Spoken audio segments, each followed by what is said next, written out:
সেদিন রাতের বেলা রাতে তখন 2:30 বাজে। তখন আমাদের পাড়াতে চোরের উপদ্রব হয়। মানে এটা 8-9 মাস ধরেই শুরু হয়ে গেছে।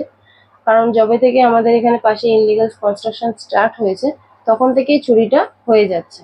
সেদিন রাত্রিবেলা বাড়াবাড়ি হয়, তার কারণ হচ্ছে আমাদের পাশে একজনের বাড়িতে চোর আসে এবং এসে ঘরের ভেতর ঢুকতে যায়। তখন ওরা চেঁচামেচি শুরু করতে আমি আমার হাজবেন্ড সমেত পাড়ার লোকেরা বাকি মোটামুটি 14-15 জন ছিলাম, তারা সবাই মিলে বেরোই আমরা চোর ধরার জন্য।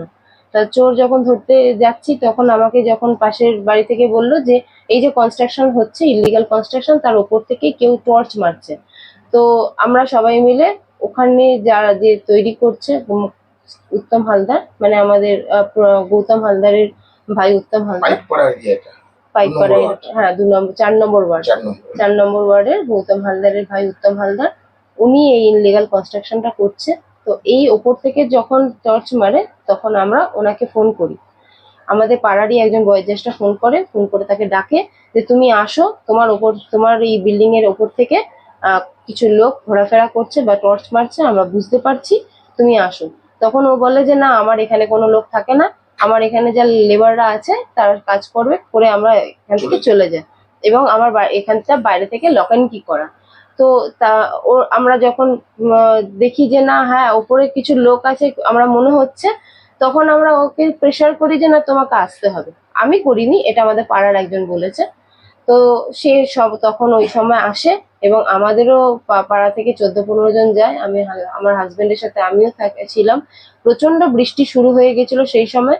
পাড়া থেকে একটা চোর দৌড়ে পালিয়ে যাচ্ছে।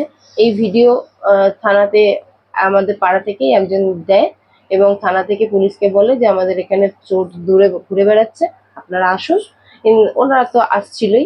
যাই হোক, সেই সময় এই বর্ষার মধ্যে আমি এবং আমার আরো সাথে 4-5 জন নিচে ছিলাম এবং আমার হাজবেন্ড আর বাকি 14-15 জনের সাথে ওপরে যায়, সাথে গৌতম হালদারও ওপরে যায়। গিয়ে দেখা যায় 7 জন ছেলে মুড়ি দিয়ে বসে রয়েছে, কম্বল মুড়ি দিয়ে বসে রয়েছে ওই গরমের মধ্যে, লুকিয়ে। দেখে মনে হচ্ছে ওরা লুকিয়ে রয়েছে। তো তখন উত্তম হালদার কিন্তু একবারও চিন্তা করেনি যে এরা, যে আমি বারবার করে এদেরকে বলছি যে আমার নিজেদের লোক নয়, তাহলে এরা কারা, সেটা একবারও চিন্তা করেনি। উল্টে যখন আমার হাজবেন্ড তাদেরকে চেস করেছে যে তোমরা কার পারমিশনে ওপরে এসেছো, এটা অলরেডি বাড়ি থেকে তালা মারা রয়েছে, তাহলে তোমরা ভেতরে ঢুকলে কি করে, তখন উত্তম হালদার শুধুমাত্র আমার হাজবেন্ডকে উদ্দেশ্য করে গালাগালি করে, বাজে কথা, বাজে ভাষা বলে এবং ওকে তাড়িয়ে দেয় এখান থেকে। তো আমার বক্তব্য যে 14-15 জন উপরে যখন 6-7 জন ছিল, তাহলে আর কাউকে গালাগালি না দিয়ে আমার হাজবেন্ডকেই কেন গালাগালি দিল, তারও কারণ আছে। তা সেটা আমি আপনাকে পরে বলছি। তারপরে আমরা যখন ওই 7 জনকে নিয়ে বাকিরা সবাই নিচে নেমে আসে, তখন আমি উত্তম হালদারকে বলি তুমি আমার হাজবেন্ডকে গালাগালিটা করলে কেন। তো তখন উত্তম হালদারের সাথে উত্তম হালদার বলে আমি বেশ করেছি বলে আমার সাথে বাকবিতণ্ডা শুরু হয় এবং আমাকে দেখুন এখানে মেরেছে। আজকে 18 তারিখ, এখনো পর্যন্ত আমার এরকম দাগ। হ্যাঁ, আশেপাশের লোক অবশ্য ছিল, কিন্তু এতটাই ও প্রভাবশালী যে, আর এতটাই ও এখানে সব ওই এলাকার সবাইকে দমিয়ে রাখে যে কেউ ভরসা পায়নি যে এগিয়ে এসে ওকে আটকাবে। তো আমাকে মারধর করে, আমার হাতে কেটে মেরেছে, আমার মুখে এখানে এখনো দাগ আছে। তো আমাকে মারে এবং আমিও আমার সেফগার্ড করার জন্য তাকে থামাতে চাই, কিন্তু যাই হোক উনি আমাকে মেরেছে। তো পাড়ার যে লোকেরা পাড়ার লোকেরা ওই সময় সবাই চেঁচাচ্ছিল যে কেন মারছো বা কি করছো, কেন এরকম করছো, এটা করো না। ততক্ষণে পুলিশ এসে যায়। যখন হ্যাঁ, তখন পাড়ার অন্য একজন, তখন তারা জানতো না যে আমাকে ওরকম করে মারধর করছে। তারাই ফোন করেছিল চোরের জন্য। তো তখন পুলিশের গাড়ি যখনই ঢুকেছে তখনই উত্তম হালদার পালিয়ে গেছে ওখান থেকে। তো উত্তম হালদার পালিয়ে যাওয়ার পরে তখন থানার যে আমাকে দেখে সব জায়গা পুরো ফুলে গেছিল, তখন থানার স্যার বললেন যে আপনি তাহলে আমাদের সাথে চলুন, আপনি কি করতে চাইছেন। আমি বললাম আমি এফআইআর দায়ের করব, কারণ এরকম ভাবে প্রভাবশালী বলেই একটা সাধারণ মেয়ে মানুষকে গায়ে হাত দিয়ে দেবে বা মারবে, এটা তো চলতে পারে না, এরকম তো হতে পারে না। এটা 12 তারিখে ঘটেছে, আজকে কত তারিখ? আজকে 18 তারিখ। এতদিনের মধ্যে কিছু হয়নি যে না, আজকে আমি জবানবন্দি দিতে গেছিলাম কোর্টে, তখন আমি জানতে পেরেছি এখনো পর্যন্ত অ্যারেস্টও হননি, উনি স্যারেন্ডারও করেননি, তাহলে উনি কোথায় গেলেন। আমি থানা কি বলছে? থানার সাথে আমার এখন এই মুহূর্তে কথা হয়নি। থানা থেকে যে অ্যারেস্ট করা হয়েছে সেটাও আমি জানি না। এরকম ভাবে কোনো ইয়ে আসেনি? প্রশাসন থেকে কত সহযোগিতা পাচ্ছেন? প্রশাসন থেকে যদি সহযোগিতা পেতামই তাহলে তো উনি এতদিন অ্যারেস্ট হয়ে যেতেন, যদি প্রশাসনের কাছ থেকে আমি হেল্প পেতাম। এই আর বিশেষ করে আপনার যে বাড়িটা দেখতে পাচ্ছি একদম গায়ে লাগাও, একদম মানে ক্লিয়ার আপনার ঘরের সঙ্গে লেগে আছে, এবং এটা দেবত্ব সম্পত্তি। তো সেই ক্ষেত্রে দেখা যায় দেবত্ব সম্পত্তিতে প্রমোটিং করা যায় না, ফ্ল্যাট হয় না, সেটাও মানে হচ্ছে। হ্যাঁ, তো অথচ আপনারা যখন এটাকে মানে কর্পোরেশনে গেলেন, বললেন আপনার 2 লক্ষ টাকা ডিউজ আছে, এটাকে ট্যাক্স দিতে হবে। তো এটা একই জমির মধ্যে কিভাবে সম্ভব? এটা আপনি কি ভাবছেন, আপনি কি বলছেন এটা নিয়ে? একটা কথা আপনাকে বলি, আমরা 20 বছরের স্যাংশন লিস্ট চেক করেছি, সেখানে কিন্তু এই বাড়িটার কোনো যে স্যাংশন হয়েছে, যে প্রমোটিং হচ্ছে, সেই লিস্টে কিন্তু কোনো নাম নেই। 401 কর্পোরেশন পাঠিয়েছে, তারপরে ওরা কাজ করছে। 2 লক্ষ টাকা ট্যাক্স বাকি আছে, তারপরে ওরা কাজ করছে। থানাকে আমি সবকিছু জানিয়েছি, কর্পোরেশনে জানিয়েছি, কোনো লাভ হয়নি। তাহলে আমি এটাকে কি ভাববো আমার জানা নেই। আমার পক্ষে বোঝা খুবই অসম্ভব যে এটা কিভাবে সম্ভব। এটা কি কেউই দেখতে পাচ্ছে না, কেউই বুঝতে পারছে না, নাকি কেউ সবাই না বুঝেও না বোঝার ভান করছে? আপনার কি মাথা গোঁজার এই একটাই জায়গা, মানে এটা হ্যাঁ, হ্যাঁ। মানে এটাও মানে আগামী দিন চাইছে এটাও মানে যেভাবে হারিয়ে এটাকে ফেলছে, নিয়ে এখান থেকে নিতে আপনাকে সরিয়ে দিতে পারে। সরিয়ে দিয়ে এটাকে এবং আপনি হচ্ছে কি মানে একদম ঘরের কাটা হয়ে গেছেন এই প্রমোটিং এর ক্ষেত্রে একদম বিশেষ করে। একদম তো আপনাকে মানে এই যে যারা আছে এরা তৃণমূলের একদম প্রথম সারির, এইখানকার প্রথম সারির স্তরে তারা থাকে। একদম তার কারণ তারা ভোটে পোলিং বুথে বসে, তাহলে তো আমি ভাবতেই পারি যে ওরা তৃণমূলেরই কাজ করে।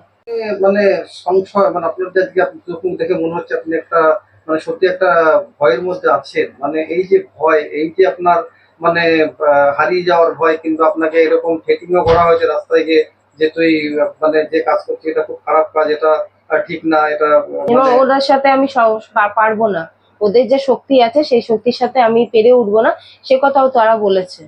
তো আমি এই মুহূর্তে তো খুবই ভীত সন্ত্রস্ত হয়ে পড়েছি। তার কারণ হচ্ছে আমি আমার পরিবারকে নিয়ে আমি যে থাকি, তাতে আমার তো অসুবিধা হচ্ছেই, বা ভয়ও পাচ্ছি। রাত বিরেতে আমি বাইরে বেরোতে পারছি না, আমার ভয় তো হচ্ছেই।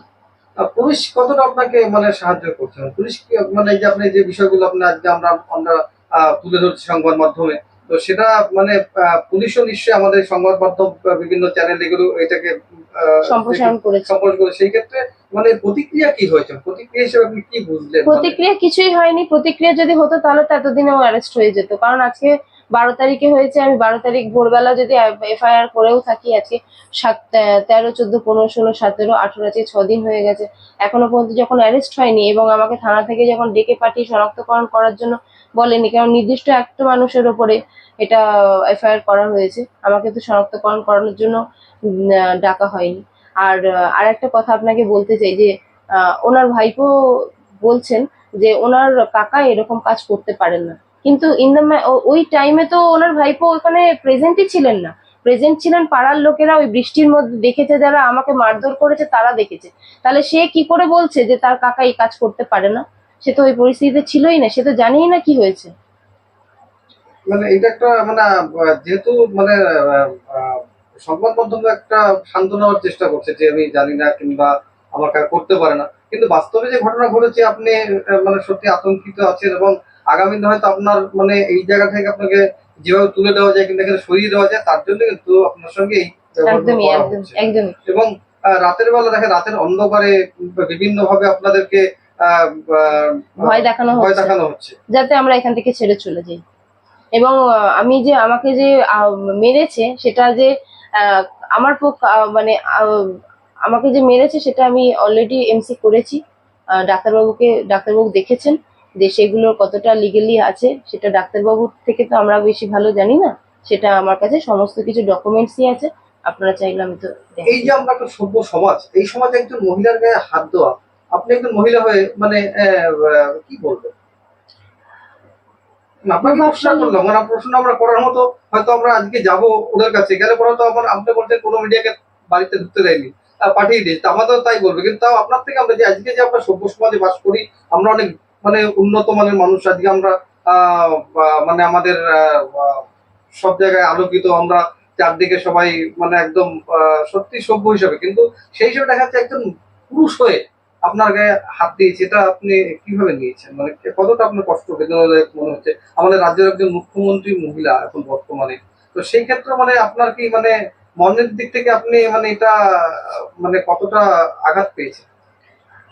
আঘাত তো অবশ্যই পেয়েছি, তার কারণ হচ্ছে যখন এরকম মানে প্রভাবশালী হলে যদি কোনো মেয়ে মানুষকে মারা যায়, সেটা তো আমি নিজে প্রত্যক্ষদর্শী, আমি নিজে অনুভব করলাম, যেটা সেই পরিস্থিতির মধ্যে থেকে আমি খুবই মানে কষ্ট, আমি মানে খুবই খারাপ লেগেছে।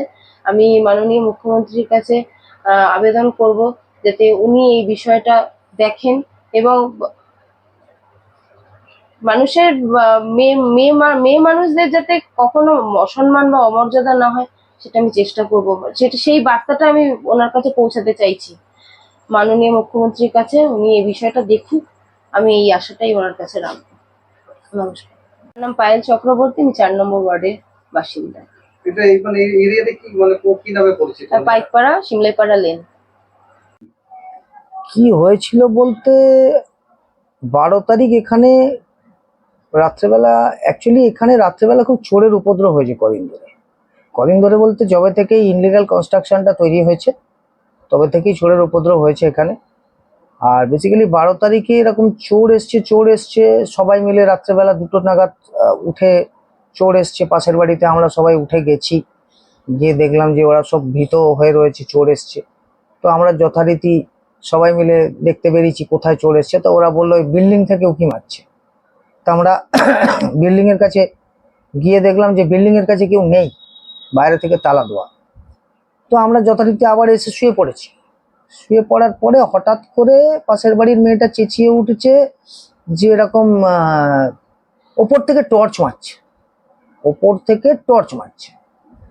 তো ওনারা ওপর থেকে টর্চ মারছে, আমরা তো বাইরে থেকে তালা দেখলাম। তখন সঙ্গে সঙ্গে আমাদের পাড়ায় একজন আছে, আমরা কাকিমণি করি, বয়োজ্যেষ্ঠ লোক। তো উনি সঙ্গে সঙ্গে বললেন তাহলে উত্তম হালদারকে ডাকো। হ্যাঁ ডাকুন। তো ততক্ষণে ডাকতে ডাকতে উত্তম হালদার আস্তে আস্তে, উত্তম হালদার পরিচয়টা দিয়ে, উত্তম হালদার হচ্ছে আমাদের প্রাক্তন পৌরপিতা যে কাউন্সিলর, তার ভাই, তার প্রভাবশালী ভাই হচ্ছে উত্তম হালদার, এক কথায় প্রভাবশালী। ঠিক আছে। তো বেসিক্যালি ও এলো, আসার আগে আমরা উপরে উঠেছিলাম। উপরে উঠার পরে দেখছি 7 জন উপরে আছে। আর বরাবর উত্তম হালদার বলে এসছে আমার ফ্ল্যাটে কেউ থাকে না বা কেউ এখানে বসবাস করে না, আমার তালা দেওয়া হয়ে যায়, যে যার মতো লেবাররা চলে যায়। প্রত্যেককে এটা সারা পাড়ার লোককে বরাবর বলে এসছে। এবার যথারীতি আমরা গিয়ে দেখি 7 জন আছে, সবাই মিলে উঠেছি, উত্তম হালদারও উঠেছে। আমার দোষ হচ্ছে আমি চেস করেছি, বৃষ্টি হচ্ছিল, চেস করেছি। চেষ্টা কাকে করেছি? যেসব 7 জন বাইরের লোক ছিল তাদেরকে, যে তোমরা এখানে কেন এসছো, কি কারণে এসছো, কে তোমাদের পারমিশন দিয়েছে ঢোকার, কার পারমিশনে ঢুকেছো। এই কথাটা বলা উত্তম হালদারের ভালো লাগেনি, তার মনে হয়েছে এটা আমি অন্যায় জিজ্ঞেস করেছি। পাড়ায় চুরি হচ্ছে, এত বড় ঘটনা ঘটেছে, তারপরেও তার মনে হচ্ছে এটা আমি অন্যায়ভাবে জিজ্ঞেস করেছি। তখন সে আমাকে একটা স্ল্যাং ল্যাঙ্গুয়েজ জিজ্ঞেস করে, আমার বাবা মা তুলে গালাগালি করে, আমি ওপর থেকে নিচে নেমে চলে আসি। নিচে তখন তুমুল বৃষ্টি হচ্ছে, কাকিমণি দাঁড়িয়ে আছে, আমার মিসেস দাঁড়িয়ে আছে। আমি বললাম যেরকম দেখো আমাকে গালাগালি দিয়ে নামিয়ে দিল। তো এবার যথারীতি আমাকে নামানোর পর ওরাও নেমে এলো। ইন দ্য মিন টাইম কি একটা পুলিশকে খবর দিয়ে দিয়েছিল। ঠিক আছে। তো পুলিশ তখন অন দ্য ওয়ে রাস্তায় আসছে। তো যথারীতি নেমে আসার পর আমার মিসেস জিজ্ঞেস করলো তুমি যে আমার বরকে গালাগালি করলে কি কারণে করলে, এতজন তো ছিল, এতজনকে গালাগালি করলে না আমার বরকেই পছন্দ হলো, কি কারণে? তখন এক কথা দু কথায় বলছে বেশ করেছি। তখন যে বেশ করেছো মানে তোমাকে তো জবাব দিতেই হবে, তুমি কি কারণে গালাগালি করেছো। ঠিক আছে। এই এক কথা দু কথা হতে হতে হঠাৎ করে উত্তম হালদার দেখলাম আমার বউকে একটা ঘুষি মেরে দিল, আর সপাটে ঘুষি, এখানটা দেখবেন কালসিটে পড়ে আছে। ঠিক আছে। ঘুষি মেরে তারপর চুলের মুঠি ধরে টানা হেজড়া, জামা ছেঁড়া ছিঁড়ি। এবার তো ওকে, হ্যাঁ ওই রাত্রে, এবার তো ওকে নিজেকে বাঁচতে হবে, সেই কারণে ও কি করলো, ওর কলারটা ধরে নিল নিজে বাঁচার জন্য, কলারটা ধরে ছাড়াবার চেষ্টা করলো। তো আলটিমেট যাই হোক, তখন হয়তো ওর হাতে নখটক আছে, হয়তো ওর বডিতে সেটা লাগতেই পারে, এটা অস্বীকার করার কিছু নেই। এই হয়েছে ঘটনা। তারপর যথারীতি ওই অবস্থায় পুলিশ যখন এলো, আমরা পুলিশকে বললাম, পুলিশ বললো আপনারা একটা কাজ করুন, বৃষ্টি পড়ছে এখন, আপনারা কিভাবে যাবেন থানায়, থানায় তো আপনাদের যেতেই হবে, তা আমাদের গাড়ি করে আপনারা চলুন। পুলিশের একটা সাহায্য পেয়েছি, সেটা হলো থানার গাড়িটা পেয়েছি, আমরা গেছি, গিয়ে এফআইআর করেছি। তো আজকের ডেটে 12 তারিখ ঘটনাটা ঘটেছে, আজ হয়ে গেল বোধহয় 18 তারিখ, তাই তো? এখনো আসামি অধরা। তার কারণ আসামি প্রভাবশালী ব্যক্তি, উত্তম হালদার প্রভাবশালী ব্যক্তি, উনি তৃণমূল কংগ্রেসের একজন মাথা, সেই জন্য উনি অধরা। এটা আমার ধারণা। কারণ সাধারণ মানুষ যদি এটা হতো, সে তার মাথায় যদি পলিটিক্সের হাত না থাকতো, তাহলে হয়তো সে ধরা পড়ে যেত। আজকে তার মাথায় পলিটিক্সের হাত আছে, রুলিং পার্টির হাত আছে, তাই জন্যই সে ধরা পড়েনি। থানা কি এটা আমার থানা কি বলবে? থানা কিছু বলছে না। থানা তো কোনো উত্তরই দিচ্ছে না। আজকে তো আমার ওয়াইফের আপনার ম্যাজিস্ট্রেটের কাছে গোপন জবানবন্দি দেওয়ার ছিল, দিয়ে এসছে, কিন্তু তারপরেও থানা কোনো স্টেপ নিচ্ছে না। আসামি বেমালুম ঘুরে বেড়াচ্ছে, নিশ্চিন্তে রয়েছে, খাওয়া দাওয়া করছে, ঘুমোচ্ছে, সবই করছে, চোখের সামনে দেখছি। এবার তো আমাদের ভয় লাগছে, তার কারণ অলমোস্ট আমার ওয়াইফকে থ্রেট করা হয়ে গেছে। বাইরের লোক যাকে চেনে না সে থ্রেট করছে, তুমি টার্গেট হয়ে গেছো, কেসটা তুলে নাও। তো আমাদের ভয় লাগছে এরপর। আপনার নাম? আমার নাম প্রতাপ ঘোষাল। আপনি এখানে কত বছর ধরে আছেন? দেখুন, আমি এখানে আছি লাস্ট 7 ইয়ার্স হতে যায়। অ্যাকচুয়ালি আমার ওয়াইফের জন্ম, আমার শ্বশুরের জন্ম, এটা আমার শ্বশুর বাড়ি। আমার শ্বশুরের জন্ম এখানেই, এই বাড়িতে। এরা আছে 1953 সাল থেকে আছে। আমাদের সেই 53 সালের ভাড়ার বিল পর্যন্ত আছে, ঠিক আছে? অ্যাকচুয়ালি আমরা এখানে সবাই ভাড়াটে।